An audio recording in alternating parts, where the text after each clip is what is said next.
ఇక పార్లమెంట్లో అంబేద్కర్పై అమిత్ షా చేసిన వ్యాఖ్యలకు క్షమాపణలు చెప్పాలని అన్నారు భువనగిరి ఎంపీ చామల కిరణ్ కుమార్ రెడ్డి.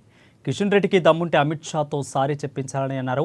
బీజేపీ రాజ్యాంగ వ్యతిరేక విధానాలను నిరసిస్తూ దేశంలో జై బాపు, జై భీమ్, జై సంవిధానం నిర్వహిస్తున్నామని అన్నారు. అంబేద్కర్ జయంతి రోజున విగ్రహాలన్నీ పూలమాలలు వేసి ఫోటో దిగితే సరిపోదని అన్నారు. ఆయన ఆశయాలను అమలు చేయాలని డిమాండ్ చేశారు.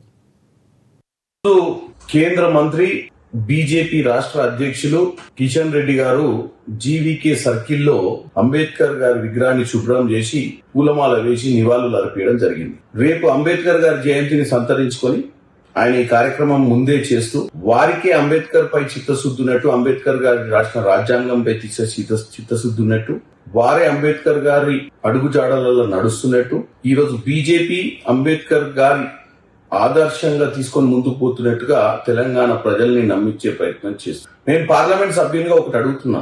ఈ మధ్య కాలంలో రాజ్యసభలో అమిత్ షా గారు ఏదైతే తీవ్ర ఆరోపణలు చేసిందో అంబేద్కర్ గారి మీద, అంబేద్కర్ అనే పదాన్ని ఉచ్చరించొద్దని, అంబేద్కర్ బదులు ఏ భగవంతున్నో ఉచ్చరించినా, భగవంతుని ప్రార్థించినా పుణ్యం దక్కుద్దని చెప్పినటువంటి అమిత్ షా గారు ఈ రోజు వరకు దాని మీద క్షమాపణలు చెప్పలేదు. మా పార్లమెంట్ లో ఒక మంత్రిగా ఉండి కిషన్ రెడ్డి గారు పార్లమెంట్ లో వాళ్ళ నాయకుడు హోంశాఖ మంత్రి మాట్లాడిన దాని గురించి ఆయన కూడా ఈ రోజు రాష్ట్ర ప్రజలకు ఇంతవరకు దాని గురించి చర్చ చేయలేదు.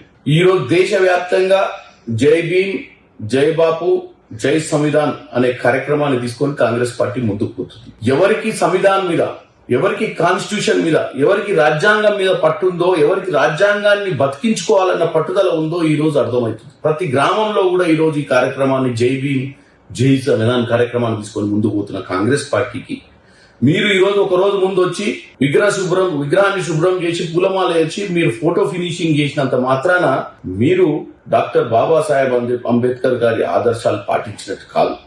ఇంకోటి, మీరు కావాలని చరిత్రను తిరగరాస్తూ కాంగ్రెస్ పార్టీ అంబేద్కర్ ని ఎప్పుడు విశ్వసించిందని, అంబేద్కర్ గారిని ఎప్పుడు విశ్వసించిందని, అంబేద్కర్ గారిని పట్టించుకోలేదని తెలంగాణ ప్రజలకు, దేశ ప్రజలకు చెప్పే ప్రయత్నం చేస్తూ అంబేద్కర్ గారిని ఆ రోజు రాజ్యాంగంలో రాసే విధంగా చైర్మన్ చేసింది కాంగ్రెస్ పార్టీ. అట్టడుగు వర్గాలకు అన్యాయం జరుగుతుంది, అంబేద్కర్ లాంటి చదువుకున్న ఒక దళితుల్ని మనం ముందు పెట్టాలని ఒక ఆలోచన చేసింది కాంగ్రెస్ పార్టీ. ఆ రోజు మీరు లేరు. ఆ రోజు నెహ్రూ గారు ప్రధాని ఉండే. నెహ్రూ గారు ప్రధాని ఉన్నప్పుడే ఈ దేశంలో రాసినటువంటి రాజ్యాంగం మనం ఈ రోజు మటుకు దాన్ని మనం అందరం కూడా ఒక రాజ్యాంగాన్ని భగవద్గీతగా, ఒక రాజ్యాంగాన్ని ఖురాన్ గా, ఒక రాజ్యాంగాన్ని బైబుల్ గా అనుసరిస్తున్నటువంటి దీన్ని రాసిందే అంబేద్కర్ గారు.